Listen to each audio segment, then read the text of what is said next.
Cukup percaya, melangkah dengan iman, lakukan yang terbaik, dan cara Tuhan untuk memulihkan kita pasti dengan apa yang ada di tangan. Amin. Apa kalian saudara? Mayoritas hidup manusia di bawah matahari ini, mayoritas masalah utama dalam kehidupan kita adalah uang.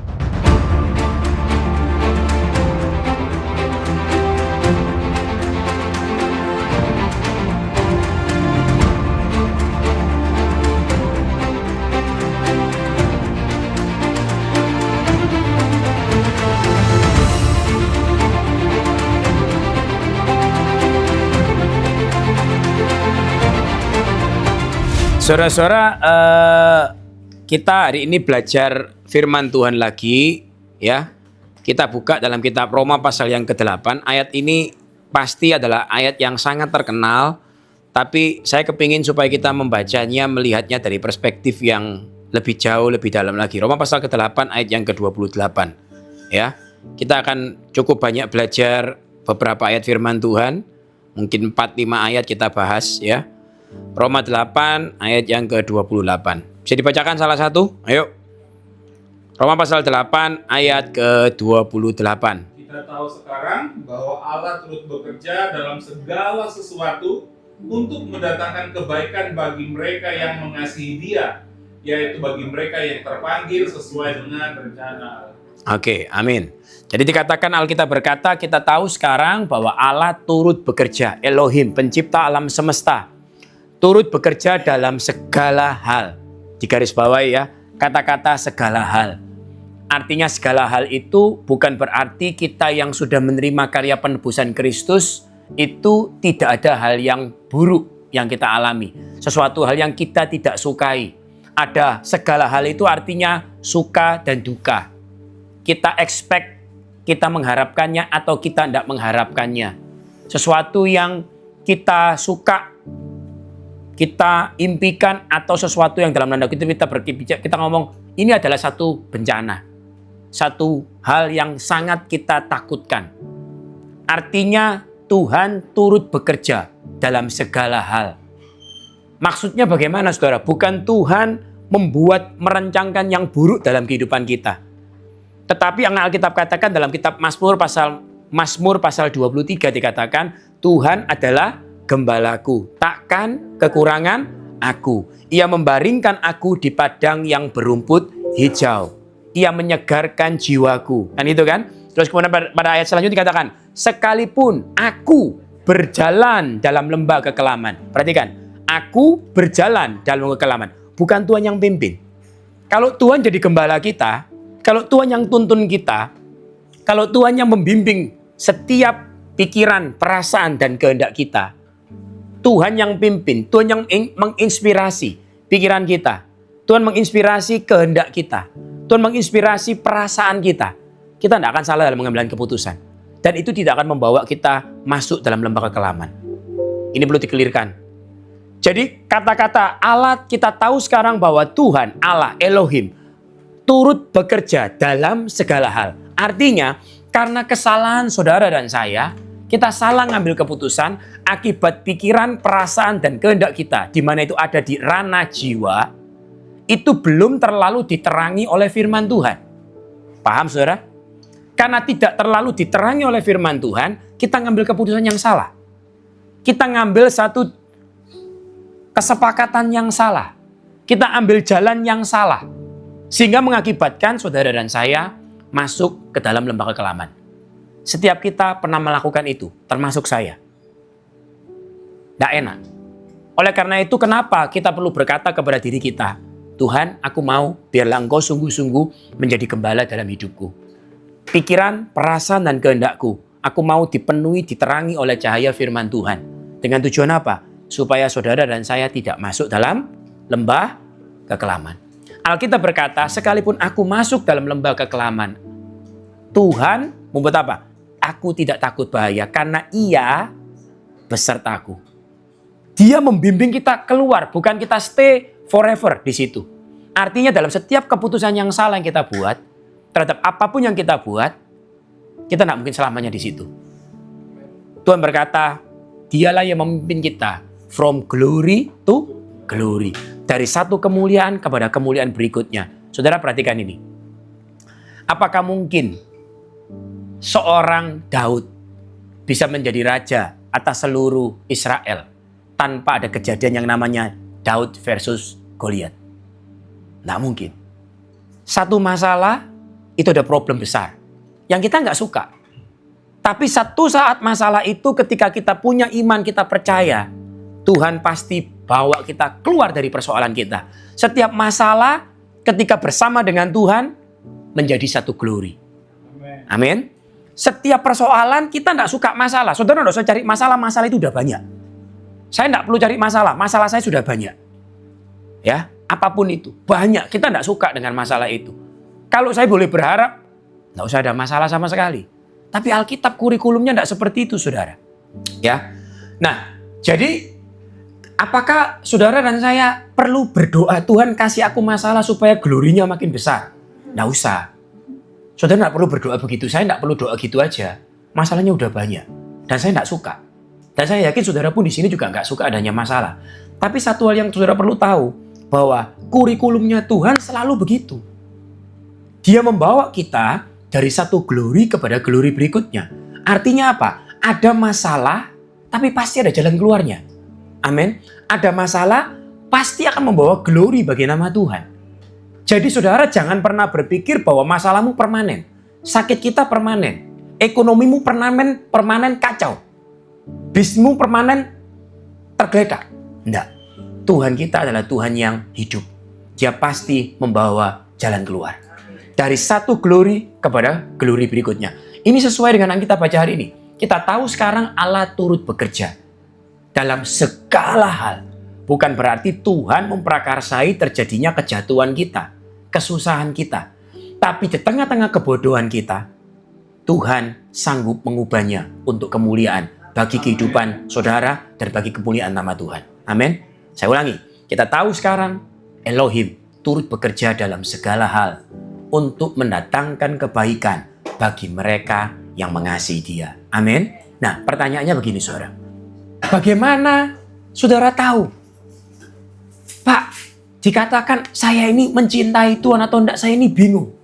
Antara mengasihi Tuhan atau saya adalah orang yang egois. Kalau dibilang saya terlalu mengasihi Tuhan ya juga enggak. Tapi saya ini butuh backup.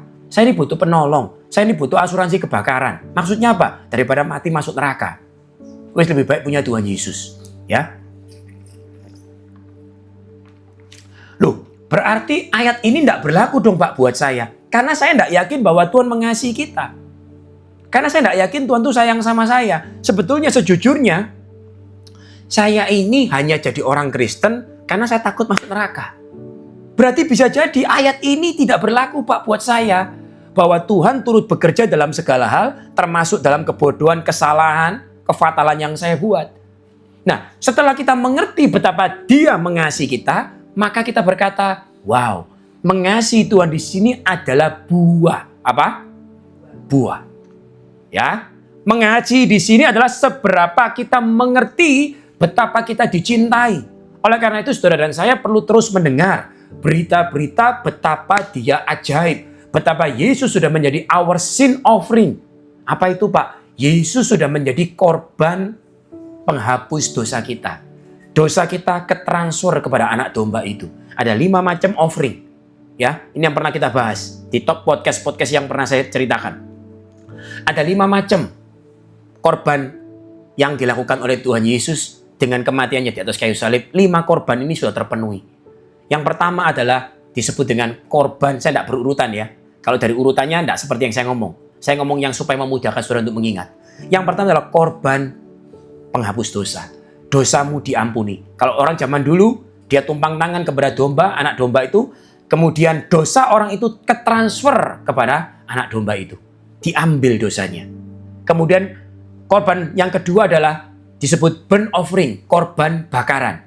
Kemudian pada momen yang lain dia ambil anak domba, dia juga tumpang tangan atas anak domba itu, maka kemuliaan anak domba itu ketransfer kepada dia. Saudara dengar, Yesus bukan cuma juru selamat, Dia bukan cuma membuat dosa saudara tertransfer dan saudara diampuni, tapi His glory menjadi kemuliaan kita. Amin. Saudara hidup di bumi ini akan mengalami kemenangan yang gilang gemilang. Percaya itu saudara. Jadi kalau kita mengerti bahwa kemuliaan anak domba itu ketransfer kepada kita tahu panggilan kita, saudara akan mengkompromikan prinsip-prinsip saudara demi hanya jumlah uang. Saudara akan berkata, ya katakan ya, tidak katakan tidak. Karena saudara tahu kemuliaan Tuhan ada bersama dengan saudara. Jadi yang disebut kekayaan, kehormatan, kejayaan, itu pasti menjadi bagian kita. Kita perlu terus memenuhi pikiran kita dengan pemahaman-pemahaman ini. Amin. Kemudian yang selanjutnya, ada korban yang namanya, yang disebut dengan meal offering. Korban keseharian, yaitu berupa tepung yang dibawa kepada Tuhan. Kemudian korban yang ketiga disebut dengan peace offering, korban pendamaian. Itu bicara apa? Pengucapan syukur kita. Yesus adalah our peace offering. Tuhan Yesus menjadi our peace offering. Dan yang terakhir adalah trespass offering. Apa itu? Korban pelanggaran. Di mana nanti kita bahas ya tentang itu ya. Hari ini saya khotbahnya bukan itu. Di mana korban yang kelima ini bicara apa? Pelanggaran kita dibayar Yesus lunas di atas kayu salib. Dan kondisi kita dipulihkan daripada kondisi kita yang sebelumnya. Lebih baik. Adam dulu cuma dikasihi taman untuk dikelola. Dan kemudian Adam tidak pernah manunggal dengan Tuhan. Tapi dengan kematian Yesus, dengan kesalahan Adam, jatuh dalam dosa. Sekarang Yesus mati buat kita. Sekarang kita manunggal bersama-sama dengan Yesus. Kita menjadi satu dengan dia. Kondisi kita lebih dahsyat dibanding kondisi Adam. Itu trespass offering. Nah, saya balik ke ayat ini. Kita tahu sekarang bahwa Allah turut bekerja dalam segala hal. Ingat, bukan Tuhan yang merencanakan. Ya, bukan Tuhan yang merencanakan sehingga kita mengalami hal yang tidak baik. Tapi kita melakukan kesalahan. Keputusan-keputusan yang salah. Pernahkah saya melakukan kesalahan? Pernah. Tapi jangan khawatir. From glory to glory. Untuk itulah kita perlu belajar firman. Tuhan bisa pulihkan dengan caranya yang ajaib. Jangan pernah tanya, Tuhan gimana caranya? Tidak perlu tahu. Cukup percaya, melangkah dengan iman, lakukan yang terbaik. Dan cara Tuhan untuk memulihkan kita pasti dengan apa yang ada di tanganmu. Amin. Apa keahlian saudara? Mayoritas hidup manusia di bawah matahari ini, mayoritas masalah utama dalam kehidupan kita adalah uang. Betul? Ekonomi. Masalah yang kedua apa? Kesehatan. Ya, Tuhan kalau mau tolong kita, Tuhan kalau mau pakai kita, selalu ada yang apa yang ada pada tanganmu. Pergunakan itu, maksimalkan yang ada pada diri kita. Perhatikan itu, inventaris itu.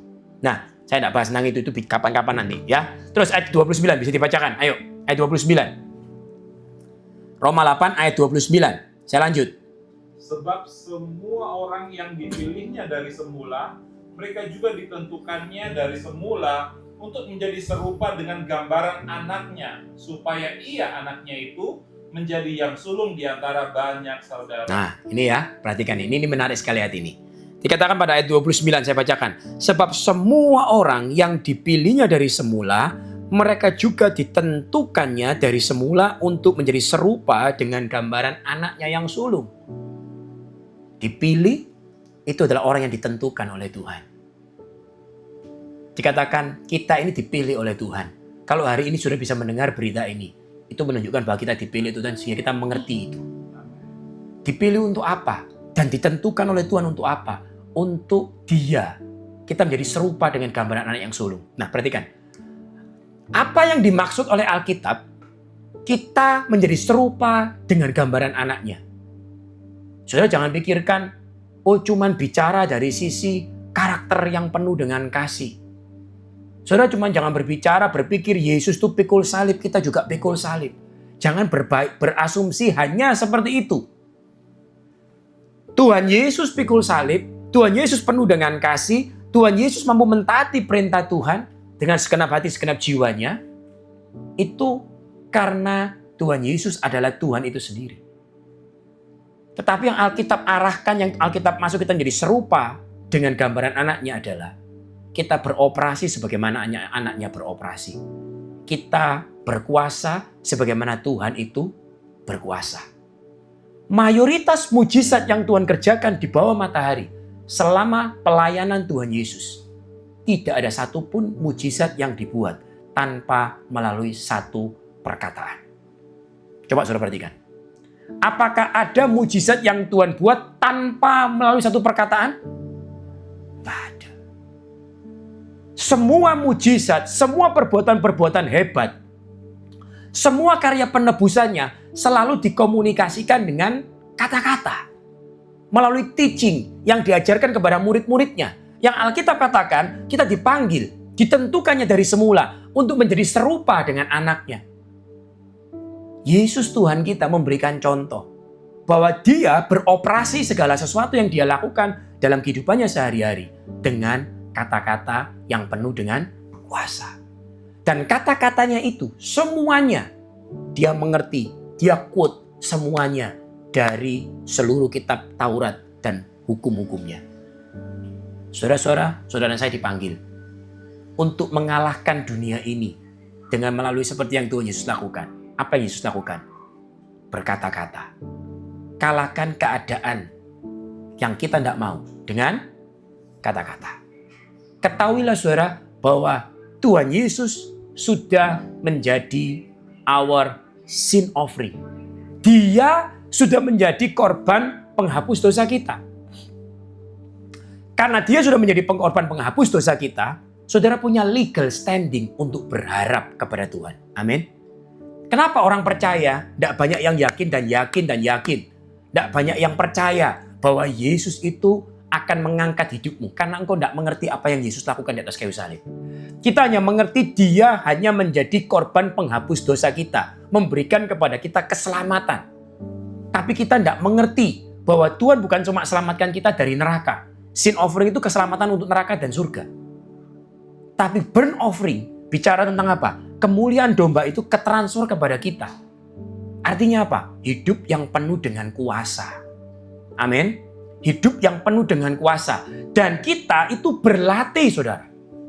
Ya, kata-kata ini dikatakan apa? Kita yang ditentukannya apa? Dibaca dong. Ditentukannya dari semula. Ya. Untuk menjadi serupa. Ayo belajar baca, ayo. Ditentukannya dari semula untuk menjadi serupa dengan gambaran anaknya. Supaya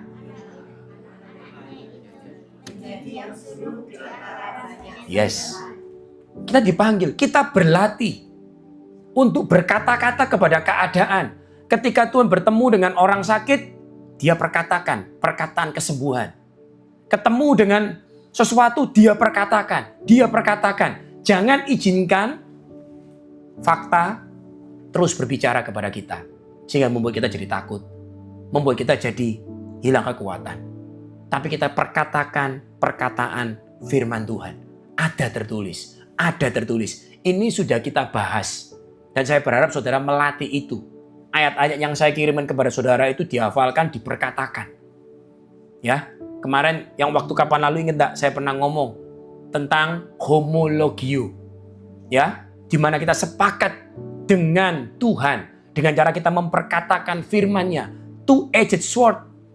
Ya, itu adalah two mouth, dua mulut. Mulutnya yang Tuhan katakan melalui firman-Nya dan mulut kita. Loh, kita itu dipanggil untuk ini loh. Banyak masalah nggak dalam kehidupan Tuhan Yesus saat di bawah matahari? Halo, banyak masalah nggak saudara? Banyak. Dia harus datang dan punya tujuan dilahirkan untuk mati buat setiap kita. Problemnya banyak. Dia harus berhadapan bukan dengan orang-orang bejat, dia berurusan dengan orang-orang Farisi, ahli-ahli Taurat, orang-orang Saduki, orang-orang yang ngerti kitab Taurat dan segala hukum-hukumnya. Dan dia tahu bahwa dia harus mati di sana. Nah saudara-saudara, kita dipanggil untuk kita berkata-kata di dalam kuasa. Jadi saudara dan saya kalau misalkan menghadapi masalah, ketahui Tuhan pun juga punya masalah. Jadi jangan takut dengan persoalan. Alkitab ngomong apa saudara? Alkitab bilang, janganlah kamu takut, janganlah kamu gentar, janganlah kamu gemetar. Berdirilah tegap menghadapi pertempuran ini. Gak apa-apa, dia Yesus sudah menjadi our sin offering. Dia Yesus sudah menjadi our burnt offering. Dosa kita ketransfer kepada anak domba dan kemuliaan anak domba itu ketransfer kepada kita. Kita punya legal standing untuk berharap. Karena apa? Dua-duanya ini. Burnt offering and sin offering. Tuhan punya legal standing untuk memberkati saudara. Iblis tidak bisa protes. Kenapa? Yesus sudah menjadi your burnt offering and your sin offering. Paham gak saudara? Kalau tanpa kematian Tuhan Yesus di atas kayu salib, saudara tidak bisa punya legal standing. Legal standing itu landasan hukum untuk engkau minta percaya diri bahwa Tuhan akan memberkati saudara. Saudara tidak bisa minta. Kenapa? Buat orang yang salah harus siapa? Hukum. Buat orang yang benar harus diberkati. Nah pertanyaannya, siapa di antara kita, setiap kita di sini, termasuk saya, yang bisa betul-betul 100% benar? Nggak ada. Berarti ada salah. Berarti kalau salah Tuhan harus menghukum, harus mengutuk. Seperti yang ada dalam kitab Ulangan pasal 28. Betul? Yesus menjadi pendamaian buat kita. Jadi Tuhan punya legal standing untuk memberkati saudara. Nah pertanyaannya, bagaimana cara kita bisa menerima berkatnya kalau kita tidak ngerti setiap warisan yang dia sudah berikan? Paham tidak saudara? Jadi ini masalah di sini. Oleh karena itu dikatakan bahwa iblis itu bapa dari segala pendusta. Iblis adalah bapa dari segala pendusta. Dia berusaha untuk membuat saudara dan saya tidak ngerti betapa kita penuh dengan warisan. Ayo, teman-teman di sini, saudara-saudara di sini, kita menjadi orang-orang yang ngerti setiap warisan yang Tuhan berikan. Dan masing-masing orang belajar praktek untuk perkatakan firman, perkatakan firman, perkatakan firman. Belajar untuk hidup sesuai dengan panggilan Tuhan. Tuhan Yesus ada persoalan, dia berkata-kata. Tuhan Yesus menghadapi tantangan dalam kehidupannya, dia berkata-kata. Tantangannya apa? Dia sedih ketika melihat orang itu kalah. Dia sedih ketika melihat orang itu sakit, dia berkata-kata. Jadilah sembuh, jadilah tahir. Dan seterusnya. Itulah yang Tuhan kerjakan, saudara. Jadi kita bergerak, berjalan. Jadi saudara, jangan pernah berpikir kita dipanggil untuk menjadi serupa dengan, kita dipanggil untuk jadi serupa dengan gambaran anaknya. Artinya apa saudara? Gambaran anaknya. Ya artinya saudara dan saya akan beroperasi sebagaimana Tuhan beroperasi. Jadi jangan takut dengan adanya masalah. Karena Tuhan Yesus juga menghadapi masalah. Dan hari ini tidak pernah berubah. Dia tidak pernah berubah dulu, sekarang, sampai selama-lamanya.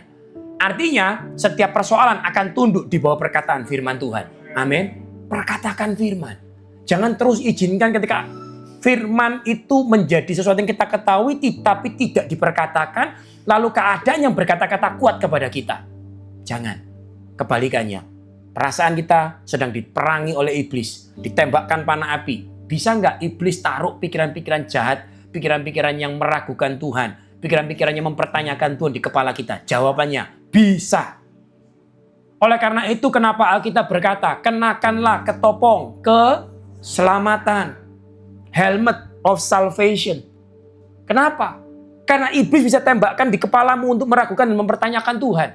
Apa betul Tuhan itu hidup? Apa betul Tuhan mengasihi saya? Apa betul saya layak untuk diberkati? Dan seterusnya. Dengan kita melihat kondisi kita. Nah ini hati-hati saudara. Oleh karena itu ketahui bahwa kita sudah diselamatkan. Kata-kata keselamatan seringkali diartikan dengan dua kata. Soteria dan sozo. Artinya sozo itu artinya apa? Seluruhnya. Roh, jiwa, dan tubuh. Utuh. Sempurna saudara. Jadi kalau masih belum ada yang sempurna, jangan berpikir bahwa Tuhan tidak mengasihi kita. Engkau sudah diselamatkan. Lalu terus gimana? Diperkatakan. Amin. Ya. Seberapa sering kita memperkatakan, sesering yang saudara mampu bisa. Ketika pikiran jahat, pikiran negatif menyerang kita, kita perkatakan. Apakah pasti jaminan bahwa masalah kita selesai? Jawabannya pasti. Persoalannya kapan? Saya tidak tahu. Saya pun juga punya masalah. Tapi saya tidak mau kalah. Saya terus perkatakan firman. Kita butuh pasangan yang mendukung kita, istri yang mendukung kita, suami yang mendukung kita, untuk kita mencapai ke sana.